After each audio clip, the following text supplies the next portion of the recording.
warahmatullahi wabarakatuh. Apa kabar sahabat nasihat kehidupan? Kali ini saya akan kembali lagi menceritakan kisah misteri yang berjudul Amarah Desa Jin bagian yang ke-6.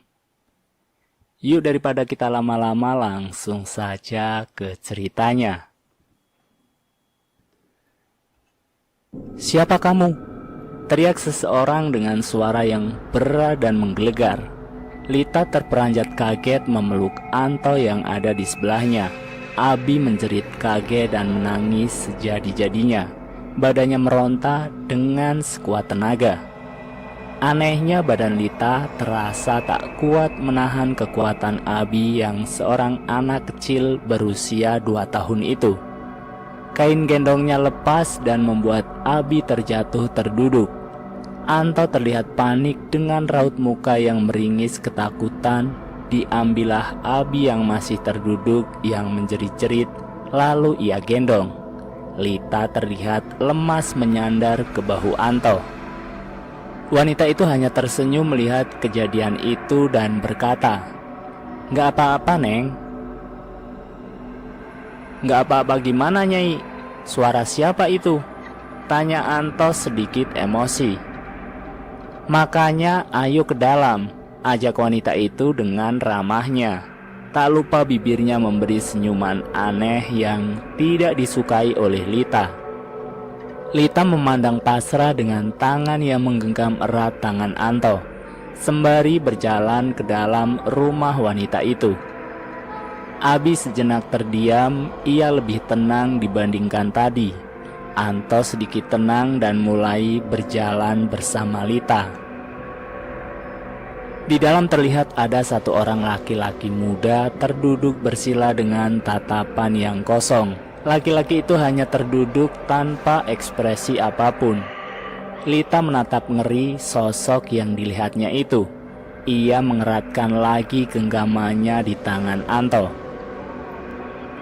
Wanita itu kemudian mempersilahkan duduk Lita dan Anto, sementara Abi masih ada pada gendongan Anto. Lalu mereka pun duduk. Temaram isi rumah wanita itu tidak berbeda dengan keadaan di luar rumahnya. Benar-benar tidak biasa Lita masuk ke dalam rumah seperti ini.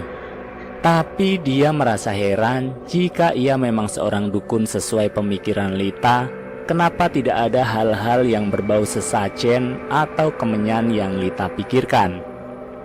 Lita memandang menyeluruh melihati isi ruangan itu. Tak ada yang menarik, hanya tembok biasa dan beberapa lampu tempel menghias rumah itu. Sejenak suasana pun hening. Anto tak berani bercakap lebih dulu. Ia ingin mendengar wanita yang sering disebut Nyai itu berbicara terlebih dahulu. Matanya menatap nanar laki-laki yang berada di depannya itu.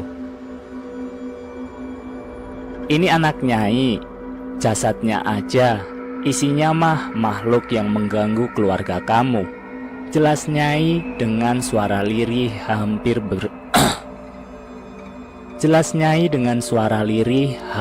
berbisik. Anto menatap kaget. Dia merespon tidak biasa dengan apa yang dikatakan Nyai. "Kenapa dia bisa tahu apa yang terjadi dengan keluargaku? Tepatnya yang terjadi dengan Abi." "Terus bagaimana, Nyai?" tanya Anto menyeloroh. Nyai hanya terdiam menatap anak laki-lakinya, entah apa yang dilakukannya. Nyai hanya terdiam sejenak. Ia mengusap wajah anaknya itu dengan lembut, hingga kemudian hal yang tak terduga terjadi di hadapan mereka semua. Anak itu bereaksi mengerikan, matanya menatap tajam ke arah Anto dan Lita yang sedang terduduk. Anak itu menggertakkan giginya, membuat siapapun yang mendengarkannya akan merasa ngilu. "Siapa kamu?" ucap Nyai memulai pembicaraan. Anto menepuk-nepuk punggung Nyai yang duduk membelakanginya. Anto berkata, "Ini sedang apa, Nyai?" Nyai menjelaskan jika ini adalah tahap mediasi agar jin yang mengganggu keluargamu masuk ke dalam raga anaknya. Nyai ingin menanyakan apa yang dia lakukan dan apa alasannya mengganggu manusia. Anto hanya mengangguk dengan badan yang terus bergetar. Tangannya pun tak kuasa menggenggam tangan Lita lagi. Terlihat Lita hanya diam memeluk Abi anaknya dengan erat. Abi hanya menatap kosong wajah ibunya. Di bawah lampu tempel yang remang, wajah itu terpejam. Matanya menutup dan tiba-tiba terbuka dengan lebar. Tangannya menerkam erat lututnya yang masih bersila. Badannya terus bergetar, kepalanya godek, bergerak ke kanan ke kiri. Mulutnya komat kamit seperti membaca mantra atau apalah namanya. Makhluk yang ada di dalam tubuh anaknya Nyai itu perlahan mengangkat kepalanya dan berbicara dengan suara yang besar dan menggelegar. Saya marah pada kalian. Kami semua menatap kaget sekaligus heran. Apa kesalahan keluarga Lita hingga membuatnya begitu marah? Jangan seperti itu, jika marah jangan mengganggu anak kecil. Saya tidak peduli, balas makhluk itu melotot dengan tajam. Makhluk itu berdiri membuat kuda-kuda seolah akan bertarung. Nyai pun sigap menahan tubuh anaknya itu. Saya bukan mengajak berkelahi. Diam, duduk lagi. Saya bukan mengajak berkelahi. Diam dan duduk lagi, kata Nyai menendang lutut laki-laki itu hingga terduduk. Lita bersembunyi di balik badan Anto dengan Abi yang masih saja terdiam dengan mata yang ditutupi telapak tangan Lita. Makhluk itu terduduk dengan wajah yang sangat kesal. Semilir angin menerobos masuk ke dalam rumah itu. Pintu yang sengaja tidak ditutup itu menyeringai sepi. Perlahan beberapa orang datang dan berdiri melihat dari luar rumah. Mereka berdiri dengan tatapan serius dengan ekspresi hampir datar. Semakin lama semakin banyak orang yang datang. Tapi entah kenapa tidak ada satupun orang yang berani masuk. Mereka tampak sangat penasaran dengan apa yang terjadi di rumah Nyai. Lita hanya bingung melihat orang-orang yang berdiri di luar sana. Mungkin mereka tetangga si Nyai yang lain. Tapi Lita berpikir jika ia tidak melihat rumah lain, tapi mungkin saja karena gelap jadi Lita tidak ngeh dengan hal itu. Neng, jangan diliatin. Anto dengan sigap menolehkan kepala Lita ke hadapannya yang dari tadi memandangi orang-orang yang berada di luar. Karena penasaran, Lita menoleh kembali ke arah luar rumah itu. Lenyap, tak ada satupun orang yang baru saja riuh di luar sana. Anto, kendalikan istri kamu, seru Nyai dengan marah. Karena Lita tidak menggubris larangan si Nyai, tiba-tiba makhluk itu menggeram dengan kencang. Suara makhluk itu persis suara macan. Silahkan bicara, jangan banyak sikap, ketus Nyai. Makhluk itu masih saja menggeram dengan diakhiri tawanya yang keras dan menggelegar. Saya akan membawa anak itu, jawab makhluk itu sembari menunjuk ke arah Abi. Abi menjerit memeluk ibunya yang dari tadi terkulai lemas. Anto terlihat sangat pucat. Dia sangat ketakutan. Tangannya memukul jari makhluk itu. Enak aja lu, tegas Nyai dengan ketus. Kamu siapa? Saya tanya, jawab, seru Nyai lagi.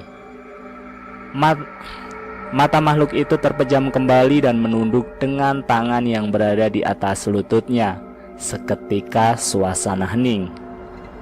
Semua orang terdiam. Anto tak berani menggerakkan tangan, kaki, atau bahkan tubuhnya. Mereka membeku. Abi memeluk ibunya dengan wajah yang membenam di balik baju ibunya. Lita memegang erat badan Abi dengan penuh ketakutan. Perlahan mulut dari anaknya itu membuka. Kemudian dia berkata, "Saya dan rakyat saya tidak suka tempat tinggal saya dibersihkan seperti itu," jawab makhluk itu dengan wajah yang murka. "Tempat Anda yang mana?" tanya Nyai dengan serius. "Kebun pisang. Saya tidak punya rumah untuk rakyat saya," jawab makhluk itu. Seperti jatuh dari jurang yang dalam, Anto dan Lita bertatap muka membuka mata mereka lebar-lebar. Mereka mulai teringat beberapa kejadian aneh yang terjadi. Entah penampakan yang banyak terjadi di sekitar kebun pisang itu, hal aneh dengan keluarga mereka, dan yang dialami orang sekitar, bahkan Bu RW. Makanya Anda urus bangsa Anda, jangan mengganggu bangsa. Makanya Anda urus bangsa Anda, jangan mengganggu bangsa manusia, ucap Nyai. "Kan ada pemimpinya," lanjut Nyai. Makhluk itu pun menyeringai menunjukkan senyumnya dan bersambung. Cerita ini saya akhiri sampai di sini dulu ya. Nanti saya akan melanjutkan pada bagian yang ketujuh. Terima kasih sudah menonton video nasihat kehidupan. Semoga video ini bermanfaat untuk kita semua. Jangan lupa tekan tombol like, share, dan komen. Tekan subscribe untuk mengikuti video kami selanjutnya ya. Wassalamualaikum warahmatullahi wabarakatuh.